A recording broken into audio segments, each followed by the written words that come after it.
Po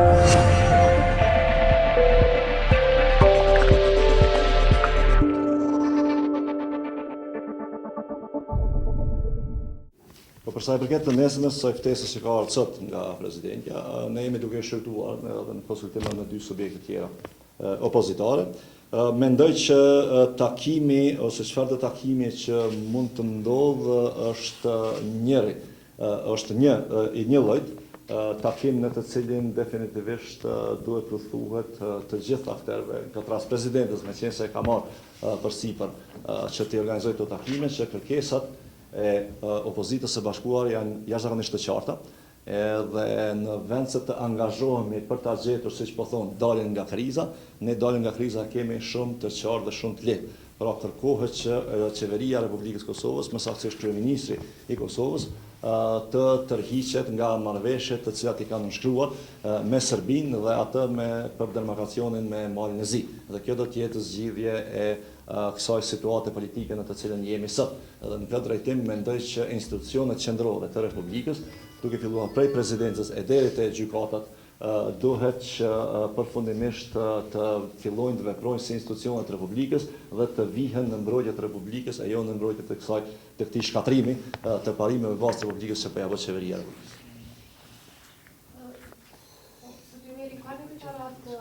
Rezultatet të nismës që do të shkoni, domethënë ai ka konfirmuar pjesëmarrjen e juaj në takim, por do të shkoni tri subjekte, çfarë do të thonë? Po, unë po them që jemi duke shqyrtuar, do të shkojmë sipas gjitha gjasave nesër, domethënë edhe pse vendimin përfundimtar nuk e kemi marrë. Mirë po, çka është e rëndësishme është që në takimin e nesërm ne do të paraqitemi bashkë. Edhe e dyta është që do ta kemi një porosi jashtëzakonisht të qartë për presidentën, por edhe për të gjithë të tjerët, se këto qëndrime të opozitës bashkuar janë qëndrime të cilat janë në mbrojtje të Republikës Kosovës dhe këto as nuk janë çështje kompromisi, as çështje dialog. Pra këtu kemi shumë të qartë edhe përgjegjësinë e secilit në këtë situatë e kemi të definuar. Pra është përgjegjësia e qeverisë së Republikës që ta mbrojë Republikën dhe nëse ajo nuk e bën një gjë të tillë, atëherë si qeveri e Republikës duhet të tërhiqet. Të kërkoni presidentit të merret tërheqjen e qeverisë, çfarë kërkesa shes keni? Ne do t'ja paraqesim kërkesat që i kemi pasur deri tash presidentës në takim. Kaq. Jeni të kushtuar emëruar dhe mbajtës së seancave plenare, do të vazhdoni me format e njëjta të përpara? Natyrisht se po. Asgjë nuk ka ndryshuar në këtë drejtim, përsa kohë që qeveria vazhdon të insistoj që të zbatoj projektet e Serbisë në Kosovë.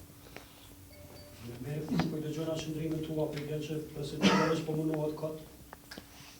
Presidentja unë nuk e di pse për çka po mundohet. Nëse presidentja po do që të angazhohet që ta bindë qeverinë e Republikës ose kryeministrin që të tërhiqet nga marrëveshjet, atëherë mbas edhe nuk po angazhohet ka. Unë nuk e di tash se për çfarë po angazhohet presidentja, pa e takuar atë dhe pa e dëgjuar se për çfarë na ka ftuar. Mirë, po mendoj që për sa i përket anës tonë, çka unë mund të them sot, para takimit me të është se qëndrimet tona janë të qarta dhe nuk janë çështje e diskutimeve në tavolinë. Do një tavolinë me Isa Mustafa dhe Rashid Fashi në këtë rast. Sepse është paralajmëruar që pas këtyre takimeve do t'ju krahasin në një takim të përmbashkët. Mbarë për çka? Për çka do të ulemi? Jo, unë thash se te kalimi nga situata, dalja nga kjo situatë politike në cilën jemi, është shumë i qartë dhe kjo nuk është çështje e diskutimit. Pra nëse ka reflektim nga ana e kryeministrit apo nga ana e qeverisë, nëse ata vërtet flasin dhe thonë që do të tërhiqen nga marrëveshjet, atëherë mbas edhe mund të diskutojmë modalitetet e tërheqjes. Mirë po me këtë insistim se marrëveshjet do të zbatohen gjithsesi, me këtë zotim edhe një herë në një darkë jo formale që po quhet në fuqiqin ku marrëveshjet do të zbatoj Kosova, mendoj që nuk ka se çfarë diskutojmë.